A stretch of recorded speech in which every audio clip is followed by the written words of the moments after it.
Hello నమస్తే, నేను మీ కౌండిన్య. ఏదైతే తమ్మినేని సీతారాం ఇప్పుడు భూ కబ్జాలో నిలువున మునిగిపోయారు. అసలు ఆ భూ కబ్జా ఏమిటి, ప్రస్తుతం ఆయన పరిస్థితి ఏంటి, కేసు ఎక్కడి వరకు వచ్చిందో ఈ వీడియోలో తెలుసుకునే ప్రయత్నం చేద్దాం. వీడియోని చివరి వరకు చూడటానికి ప్రయత్నించండి. మర్చిపోకుండా లైక్ చేయండి, షేర్ చేయండి, సబ్స్క్రైబ్ చేయడానికి ప్రయత్నించండి. కామాతురాణం నభయం నలజ్జ అంటారు. ఇలాంటివి మరికొన్ని వాక్యాలుంటాయి, కానీ ఇది పాపులర్ గనక అందరికీ తెలుసు. కామంతో కళ్ళు మూసుకుపోయిన వారికి భయం కానీ సిగ్గు కానీ ఉండవని ఈ నీతి సూక్తి మనకు చెప్తుంది. ఇప్పుడు పరిణామాలను గనక గమనిస్తుంటే రాజకీయ నాయకులు భూదాహంతో అలమటించిపోతున్నప్పుడు వారికి కనీస విచక్షణ పనిచేయదేమో, ప్రాక్టికాలిటీ అనేది తోచదేమో అనేటువంటి అనుమానం ప్రజల్లో కలుగుతుంది. వైఎస్ఆర్సీపీ కాంగ్రెస్ పార్టీకి చెందిన మాజీ ఎమ్మెల్యే బొల్లా బ్రహ్మనాయుడు హైదరాబాదులో అత్యంత విలువైన భూములను కబ్జా చేయడానికి నకిలీ పత్రాలు సృష్టించినట్టుగా ఇప్పటికే ఒక కేసు నడుస్తుంది. తాజాగా ఏపీ శాసనసభ మాజీ స్పీకర్, వైసీపీ కాంగ్రెస్ పార్టీకి చెందిన తమ్మినేని సీతారాం మీద కూడా ఇటువంటి కేసు నమోదైంది.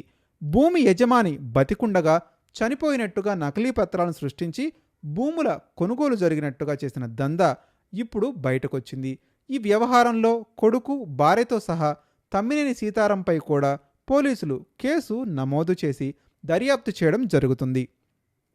దాదాపు 4 కోట్ల రూపాయల విలువైన భూమిని కాజేసేందుకు తమ్మినేని సీతారాం పన్నాగం పన్నారు అంటూ ఇప్పుడు వార్తలు గుప్పుమంటున్నాయి.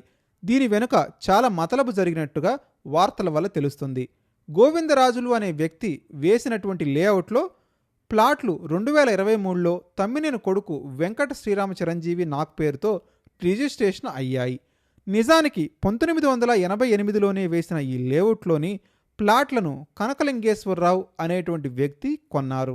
అయితే అవి ఇంకా గోవిందరాజుల పేరు మీదే ఉన్నట్టుగా తమ్మినేని అనుకో గుర్తించారు. గోవిందరాజులు ఇంకా బతికే ఉన్నప్పటికీ అతను చనిపోయినట్టుగా నకిలీ పత్రాలు సృష్టించారు. అలాగే అతని ఏకైక కుమార్తె అంటూ ఫ్యామిలీ సర్టిఫికేట్ పుట్టించారు. ఆమె నుంచి తమ్మినేని కొడుకు పేరుతో రిజిస్ట్రేషన్ అయింది. అయితే తాజాగా తెలుగు సతీష్ కుమార్ అనే వ్యక్తి ఆ ప్లాట్లకు ప్రహరీ నిర్మాణాన్ని పూనుకున్నప్పుడు కొనుగోలు చేసిన కనకలింగేశ్వరరావు వారసులు అడ్డుకోవడంతో వివాదం రేగి వ్యవహారం పోలీసుల వద్దకు కోర్టుకు వెళ్ళింది. తీగలాగితే నకిలీ పత్రాల సృష్టి కార్యం మొత్తం బయటపడింది. నాయకులు అవినీతికి పాల్పడకుండా ఉంటారని ఎవరూ ఆశించే పరిస్థితి ఇవాళ దేశంలో లేదు. ఓటుకు వేలాది రూపాయలు చెల్లించి కొనుక్కొని నెగ్గుతున్నటువంటి ఎమ్మెల్యేలు ఆ పెట్టుబడిని వడ్డీలతో సహా సంపాదించడానికి అవినీతి తప్ప మరొక మార్గం ఉంటుందని ప్రజలే సర్దుకుపోస్తున్నారు. ఈ క్రమంలో అడ్డగోలుగా నాయకులు భూకబ్జాలు చేస్తున్న వాటి పట్ల ప్రజల్లో జడత్వం వచ్చేసింది. ఇదంతా మామూలే కదా అన్నట్టు ఎప్పటికీ చూస్తున్నారు.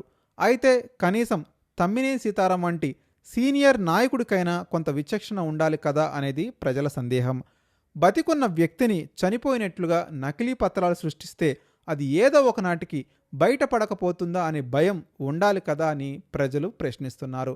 అంతలా కళ్ళు మూసుకుపోయి ఎలా ప్రవర్తించారు అనేది అందరి అనుమానం. ఇలాంటి పనుల వల్ల కేవలం ఆయా నాయకులకు మాత్రమే కాదు, వైసీపీ పార్టీ పరువు కూడా పోతుందని ప్రజలు అనుకుంటున్నారు. మీరు కూడా మీ అభిప్రాయాన్ని కామెంట్ రూపంలో తెలియజేయండి. నిజంగానే తమ్మినేని సీతారాం ఇష్యూతో వైసీపీ పార్టీ గంగలో కలిసిపోయిందా? మర్చిపోకుండా కామెంట్ చేయడానికి ప్రయత్నించండి.